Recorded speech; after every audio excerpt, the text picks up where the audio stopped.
श्रीमद्भागवत कथा के पंचम दिवस में बाल कृष्ण लीलाओं का रसपान, पूज्या कृष्णप्रिया दीदी ने दिए संस्कार और भक्ति के संदेश। शनिवार 15 नवंबर 2025 सुबह 9 बजे लोरमी श्रीमद्भागवत कथा के पंचम दिवस में परम पूज्या संत कृष्णप्रिया जी ने कहा कि जहां भागवत कथा होती है वहां स्वयं तीर्थ, देवता और दिव्य शक्ति विराजती है। कथा व्यक्ति की पवित्र मनोकामनाएं पूर्ण करने वाली कल्पतरु है।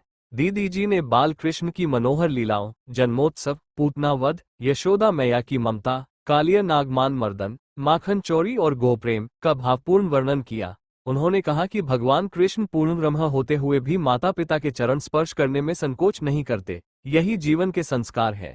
एकादशी व्रत की महिमा बताते हुए कहा कि यह व्रत नारायण को अत्यंत प्रिय है और मोक्ष देने वाला है। सुबह ईश्वर स्मरण से मन गोकुल सदृश पवित्र होता है और जीवन में सुख शांति बढ़ती है। कथा के दौरान दीदी जी ने गौरक्षा का संदेश भी दिया।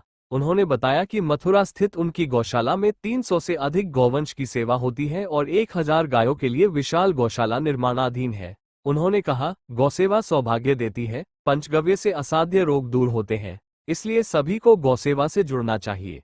कलयुग की विशेषता बताते हुए कहा कि इस युग में केवल हरि नाम का सुमिरन ही मोक्ष का मार्ग है, कठिन तप, यज्ञ की आवश्यकता नहीं। कथा में भजन और झांकी के दौरान श्रोता भाव विभोर हो उठे।